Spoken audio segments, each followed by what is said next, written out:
ओम नारायण नारायण नारायण नारायण।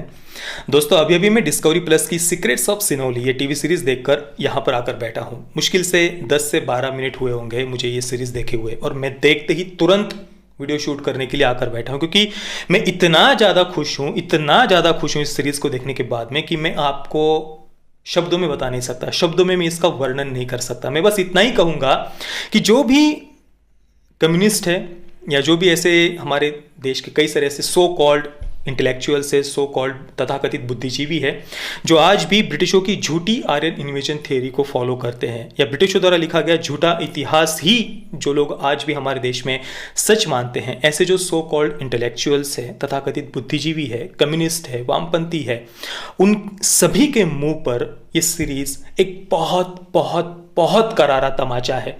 और मैं आप सभी को बहुत ही स्ट्रांगली हृदय से ये सीरीज आप सभी को मैं रिकमेंड करता हूं कि प्लीज़ आप इसे ज़रूर देखिए। सबसे पहले तो मैं नीरज पांडे जी का हृदय से धन्यवाद करता हूं इस सीरीज को प्रोड्यूस करने के लिए, इतने सुंदरता से इन सारे तथ्यों को, हमारे इतिहास को हमारे सामने रखने के लिए।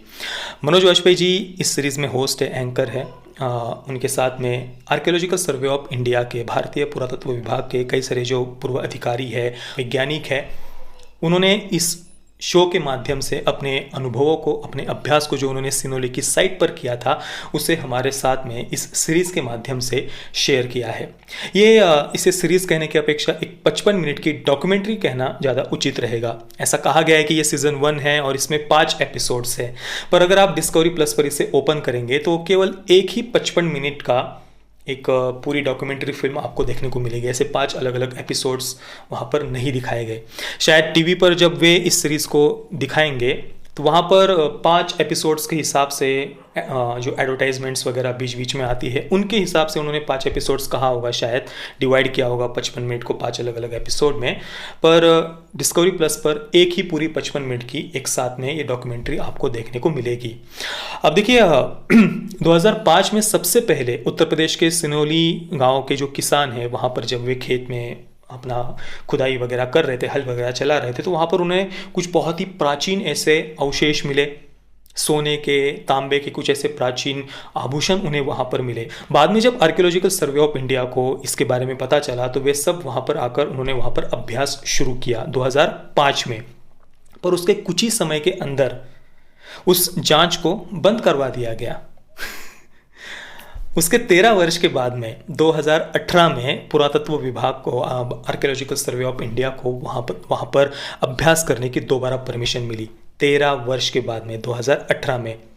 अब देखिए, ये बीच में 13 वर्ष इस अभ्यास को क्यों बंद करवाया गया था, ये कोई रॉकेट साइंस नहीं है पता करना। कुछ ऐसी ताकतें हैं देश के बाहर, देश के अंदर, और फॉरेन फंडिंग से काम करने वाले कई सारी ऐसी ताकतें हैं हमारे देश में, जो नहीं चाहते कि हमारे भारत का जो महान इतिहास है, भारतीय वैदिक सभ्यता से जुड़ा हुआ जो महान इतिहास है, वो किसी भी प्रकार से लोगों के सामने आए।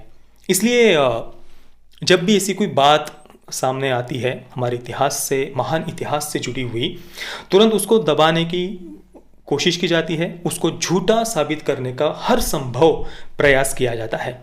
इसी कारण से आपने देखा होगा, ब्रिटिशों ने जो झूठा इतिहास भारत का लिखा, जो झूठी आर्यन इन्वेजन थियरी ब्रिटिशों ने यहाँ पर लाई, जिसका कोई प्रमाण नहीं है, कोई दूर दूर तक भी प्रमाण नहीं है।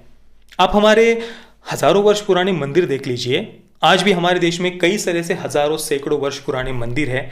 ज़्यादातर मंदिर दक्षिण भारत में ही है। दक्षिण भारत ही सबसे ज़्यादा हमारी वैदिक सभ्यता से, संस्कृति से भरा हुआ है।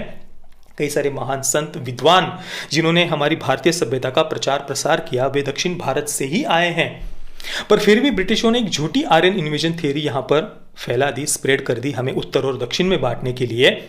और दुख की बात यह है कि स्वतंत्रता के बाद में कुछ ऐसे लोगों के हाथ में पावर थी जिन्होंने उसी ब्रिटिशों की झूठी थ्योरी को, झूठे इतिहास को जो ब्रिटिशों ने लिखा था, उसे कंटिन्यू किया। पाठ्यपुस्तकों के माध्यम से उसी झूठे इतिहास को हमें बार बार पढ़ाया गया, जिसका कोई भी दूर दूर तक भी प्रमाण नहीं है। देखिए, ब्रिटिशों ने ऐसा इसलिए किया था क्योंकि उन्हें यहाँ की सभ्यता को, इस सिविलाइजेशन को, हमारी भारतीय सनातन वैदिक संस्कृति को नष्ट करना था, भारत को कन्वर्ट करना था। अरे, और ये कोई कपोल कल्पित बात नहीं है। भारत को लूटना ये तो एक उनका उद्देश्य था ही, पर उसके साथ में सबसे महत्वपूर्ण जो ब्रिटिशों का उद्देश्य था वो था भारत को कन्वर्ट करना। इसलिए ब्रिटिशों ने एक बोर्डन प्रोफेसर ऑफ संस्कृत का एक अलग से डिपार्टमेंट भी शुरू किया था। ईस्ट इंडिया कंपनी के ही रिटायर्ड सोल्जर के द्वारा उस डिपार्टमेंट को अलग से शुरू करवाया गया था ऑक्सफोर्ड यूनिवर्सिटी में, बोर्डन प्रोफेसर ऑफ संस्कृत। और उसको स्थापित करने का मुख्य और एकमात्र मूल उद्देश्य यही था कि भारत को उन्हें कन्वर्ट करना था। ये अभी भी आप विकिपीडिया पर इसके बारे में पूरी जानकारी पढ़ सकते हैं। मैंने इसके बारे में पूरी जानकारी दी हुई है। दीपिका की फेमिनिस्ट महाभारत, दीपिकाज फेमिनिस्ट महाभारत, ये केवल आप यूट्यूब पर सर्च करिए, सबसे ऊपर हमारा ही वीडियो सर्चिंग में आएगा और वो वीडियो आप देखिए। वहाँ पर मैंने पूरा फैक्ट्स के साथ में इसकी जानकारी दी हुई है। तो जब ये डिबेट्स वगैरह होती थी इसके इलेक्शन के लिए, बोर्डन प्रोफेसर ऑफ संस्कृत के सीट के लिए, तो वहाँ पर डिबेट की जाती थी कि भारत को हम कैसे, भारतीय संस्कृति को कैसे हम नष्ट कर सकते हैं। इसे वो सिविलाइज्ड करना कहते थे कि भाई हम भारत को सिविलाइज्ड कर रहे हैं। पिछले 2000 वर्षों में इसी प्रकार से विश्व की कई सारी प्राचीन सभ्यताओं को, लगभग सभी प्राचीन सभ्यताओं को नष्ट कर दिया गया, केवल और केवल भारतीय सनातन वैदिक संस्कृति को छोड़कर। और ये सभ्यता इस कारण से बची रही क्योंकि हमारे जो संत हैं, हमारे जो ऋषि मुनि हैं, हमारे महापुरुष हैं, वीर हैं, वीरांगनाएं हैं, रणरागिनियां हैं, उन्होंने अपना शीश कटवाया, अपना बलिदान दिया। वे इन विदेशी आक्रांताओं से लड़ते रहे पर अपनी सभ्यता को उन्होंने नष्ट नहीं होने दिया। 1000 वर्षों तक लगातार वे इन विदेशी आक्रांताओं से लड़ते रहे। इसलिए जब ब्रिटिश यहाँ पर आए तो उन्होंने देखा कि भाई यहाँ पर तो तुर्की आ गए, अफगान आ गए, मुगल आ गए, डच आ गए, पुर्तगीज आ गए, सब आ गए। यहाँ पर इन सभी ने अमानवीय अत्याचार किए, लाखों नहीं करोड़ों करोड़ों यहाँ पर लोगों का नरसंहार किया जो इस देश की सनातन वैदिक संस्कृति को फॉलो करते थे और जिन्होंने कन्वर्ट होने से मना कर दिया था। ऐसे करोड़ों लोगों का नरसंहार इन सभी विदेशी आक्रांताओं ने किया है, पर फिर भी इस देश को वो कन्वर्ट नहीं कर पाए हैं। इस देश के किसी भी क्षेत्र से जुड़ा हुआ, किसी भी समाज के वर्ग से जुड़ा हुआ, चाहे कोई भी व्यक्ति क्यों ना हो, वो इस देश की संस्कृति की रक्षा के लिए अपना शीश तक कटवाने के लिए तैयार है। ये देखा ब्रिटिशों ने यहां पर आने के बाद में, तो उन्हें आश्चर्य हुआ कि भाई इस सभ्यता को हम नष्ट आखिर कैसे करें। तो उन्हें एक बात समझ में आई कि केवल कत्लेआम करके, नरसंहार करके हम इस सिविलाइजेशन को नष्ट नहीं कर सकते, इन्हें हम कन्वर्ट नहीं कर सकते। इसके लिए एकमात्र तरीका है कि इस सभ्यता के प्रति इन लोगों के मन में जो इतनी गर्व की भावना है, उस गर्व की भावना को भी नष्ट कर देना। और अगर हम उस गर्व की भावना को नष्ट कर देंगे तो तभी जाकर हम इस सिविलाइजेशन को नष्ट कर सकते हैं। और इसलिए फिर ब्रिटिशों ने यहाँ के जो 7 लाख गुरुकुल थे उनको बंद करवा दिया, नष्ट कर उन्हें खत्म कर दिया। उसकी जगह पर जो अंग्रेजी शिक्षा व्यवस्था शुरू की मैकॉले ने, तो उस समय उसने कहा था, उसके तो संस्कृत के बारे में मैकॉले के क्या विचार थे वो आप पढ़ सकते हैं। कितनी नफरत और जहर भरा हुआ था उसके अंदर संस्कृत के प्रति, इस देश की संस्कृति के प्रति। ये कोई छुपी छुपाई बात नहीं है। तो उसने कहा था कि भाई इस शिक्षा व्यवस्था से निकलने वाली जो जनरेशन होगी वो अपने ही देश से नफरत करेगी। वो बाहर से तो भारतीय दिखेगी पर अंदर से वे पूर्ण रूप से वेस्ट की, पश्चिमी सभ्यता की गुलाम हो चुकी होगी। और ये आज हम देख रहे हैं। और ये करने के लिए ब्रिटिशों ने सबसे पहले यहाँ के इतिहास को बदला, झूठे तथ्यों को यहाँ पर जोड़ा। जैसे कि जिस घूंघट प्रथा का हमारा हजारों वर्षों का इतिहास आप देख लीजिए, उसका कोई कनेक्शन ही नहीं है। विदेशी आक्रांताओं के यहाँ पर आने के बाद में जब वे हत्या, लूट, बलात्कार, यहाँ पर महिलाओं को उठाकर ले जाना, हरम में उन्हें एक भोग की वस्तु की तरह, बच्चे पैदा करने की वस्तु की तरह उनका उपयोग किया जाता था। ऐसे अमानवीय अत्याचार से बचने के लिए जब वे जौहर आदि करती थी, तो इन सब बातों को लेकर एक तोड़ा मरोड़ा गया झूठा इतिहास ब्रिटिशों ने यहाँ पर प्रेजेंट किया। जिन कुछ कुप्रथाओं का इस संस्कृति से कोई कनेक्शन ही नहीं है, उन कुप्रथाओं को उन्होंने इस संस्कृति के साथ में जबरदस्ती जोड़ा ताकि इस सभ्यता के प्रति, इस भारतीय सनातन वैदिक संस्कृति के प्रति यहाँ के लोगों के मन में एक कंफ्यूजन क्रिएट किया जा सके, एक नफरत जहर उनके अंदर भरा जा सके। और इसमें कई हद तक ब्रिटिश सफल हुए। ब्रिटिशों के जाने के बाद में उन्होंने ऐसे लोगों के हाथ में कुछ सत्ता, पावर्स सौंप दिए जो उनकी इस थियरी को फॉलो करते थे ब्रिटिशों की। और इसलिए ब्रिटिशों के जाने के बाद भी, स्वतंत्रता के बाद में, इसी झूठे इतिहास को पाठ्यपुस्तकों के माध्यम से हमें बार बार पढ़वाया गया। पर आज सीक्रेट्स ऑफ सिनोली ये सीरीज देखने के बाद में सच में मैं बहुत ज़्यादा खुश हूँ।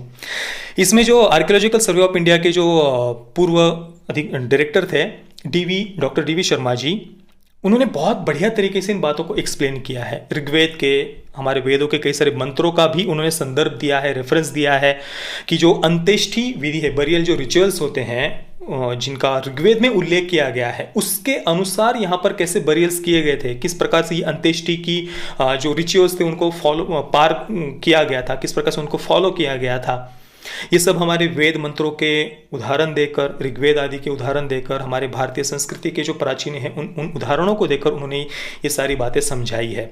इसके साथ में ही कई सारी फीमेल वॉरियर्स के बारे में भी इस सिनोली की साइट से पता चला है। डी.वी. शर्मा जी ने इसमें कहा है कि ये जो सिनोली की साइट है ये पूरे विश्व की सबसे बड़ी ऐसी अंत्येष्टि से जुड़ी हुई आर्कियोलॉजिकल साइट है, बरियल साइट है, विश्व की सबसे बड़ी, जहाँ पर कई सारे फीमेल वॉरियर्स के भी जो शरीर है, शव है, अवशेष है शरीर के, वे वहाँ पर मिले हैं फीमेल वॉरियर्स के।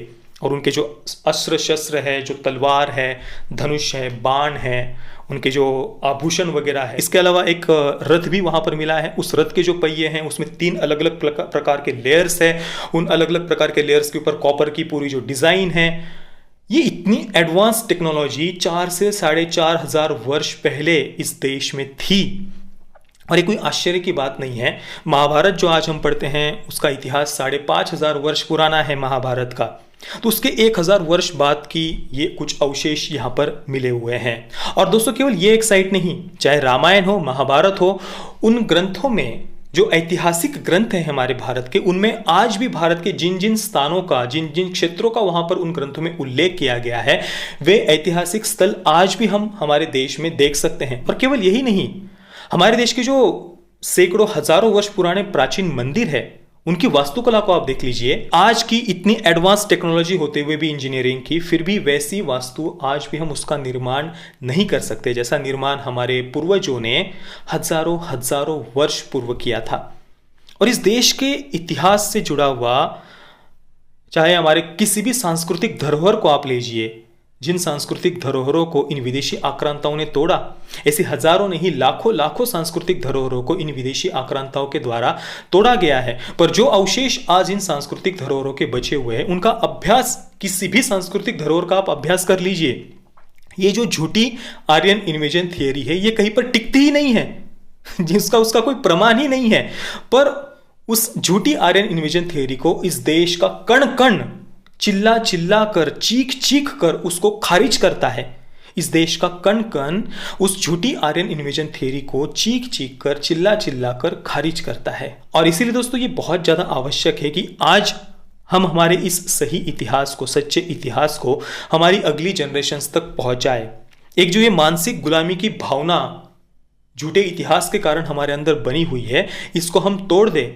आज भी आप देख लीजिए, आज से करीब 5-6 वर्ष पहले तक भी हमारे देश के जो कम्युनिस्ट है, वामपंथी है, वे खुलकर, खुलेआम ये झूठ कहते थे कि भाई इस देश ने तो ब्रिटिशों के आने के पहले कभी सुई भी नहीं बनाई है। क्या था इस देश में, क्या है इस देश में? कुछ भी तो नहीं किया इस देश ने, कुछ भी तो नहीं दिया है इस देश में। देश ने, ये तो साफ सफेद वाला देश है। ब्रिटिशों ने यहां पर आकर विकास किया, डेवलपमेंट किया। ये झूठ खुलेआम निर्लज्जता के साथ में इस देश के जो कम्युनिस्ट है वे लोगों को बताते थे। और लोगों के पास में कोई प्लेटफॉर्म नहीं था उसका विरोध करने के लिए, पर आज हमारे पास में प्लेटफॉर्म है, ये सोशल मीडिया। और विश्वास करिए दोस्तों, आने वाले कुछ वर्षों में, आने वाले कुछ समय में हमें बहुत बहुत बड़े बदलाव देखने को मिलने वाले हैं। मुझे ऐसा लगता था कि यार इतने वर्ष हो गए मोदी जी को सत्ता में आए हुए, पर फिर भी हमारे पाठ्य पुस्तकों को, इतिहास को क्यों नहीं बदला जा रहा। तो देखिए, अभी मुझे समझ में आ रहा है कि कितने तेज़ी से कुछ ऐसे कार्य देश में हो रहे हैं जिनके माध्यम से जो झूठा एक थियरी, झूठा नैरेटिव, झूठा इतिहास लिख कर रखा था, उनको सिरे से खारिज करने के कितने बड़े बड़े प्रयास आज हमारे देश में हो रहे हैं। अभी कल ही मोदी जी के द्वारा राजा सुहेल देव जी, उनके सम्मान में जो कार्यक्रम उन्होंने आयोजित किया था मोदी जी के द्वारा, वो अभी मैंने देखा। आज से कुछ वर्ष पहले तक लोगों को, उन ज़्यादातर भारतीयों ने वो नाम तक नहीं सुना होगा, ज़्यादातर मैं कह रहा हूँ।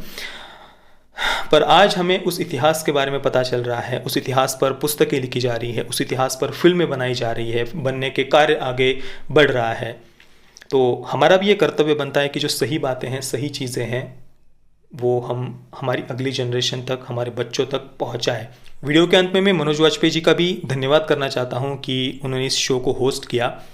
पर मैं बस उनसे एक प्रार्थना करना चाहता हूँ कि द फैमिली मैन जैसी जो वेब सीरीज़ है, ऐसी सीरीज़ से प्लीज़ आप दूरी बना कर रखिए। या सीए विरोध के नाम पर जब देश को जलाया गया था, जो कट्टरपंथी उग्रवादी तथा कथित स्टूडेंट्स थे, उनके द्वारा जब दिल्ली को जलाया गया था, बसेस को जलाया गया था, पुलिस पर हमले वगैरह हुए थे, उसके बाद में उनके द्वारा जो एक ट्वीट किया गया था, वो सब देखकर सच में मुझे बहुत दुख हुआ था। तो मैं मनोज वाजपेयी जी से यही कहना चाहता हूँ कि मैं समझ सकता हूँ कि शायद कुछ किसी दबाव में या प्रेशर में शायद उन्होंने वो ट्वीट किया होगा, पता नहीं किस कारण से उन्होंने किया था, पर प्लीज़ ऐसी बातों से आप दूरी बना कर रखिए। बाकी आपने इस शो को होस्ट किया, इसलिए सच में हृदय से आपका धन्यवाद है। फिर से एक बार नीरज पांडे जी का भी मैं धन्यवाद करता हूँ इस डॉक्यूमेंट्री फिल्म को बनाने के लिए। और देश में ऐसी कई सारी और भी हमारे प्राचीन मंदिर है, प्राचीन वास्तुकला है, उनसे जुड़े हुए ऐसे छोटी छोटी और भी कई सारी शॉर्ट फिल्म्स बनाई जा सकती है। तो मैं उनसे प्रार्थना करूंगा कि आगे भी वे इसी प्रकार की सीरीज़, फिल्में वगैरह हमारे लिए लेकर आते रहे। और मैं आप सभी से भी प्रार्थना करता हूं कि आप प्लीज़ इस डॉक्यूमेंट्री फिल्म को अवश्य देखिए। हम अगर अच्छी चीज़ों को सपोर्ट करेंगे तो और भी ऐसी चीज़ें बनाने की प्रेरणा इसके मेकर्स को मिलेगी। तो डिस्कवरी प्लस पर आप इसे देख सकते हैं। 299 रुपये पूरे वर्ष की एनुअल सब्सक्रिप्शन है पूरे वर्ष के लिए, तो बहुत ही कम है। तो आप प्लीज़ डिस्कवरी प्लस पर इस सीरीज़ को अवश्य देखिए। और अगर आपको वीडियो पसंद आया हो तो वीडियो को लाइक और शेयर भी ज़रूर करना। जय श्री राम, वंदे मातरम।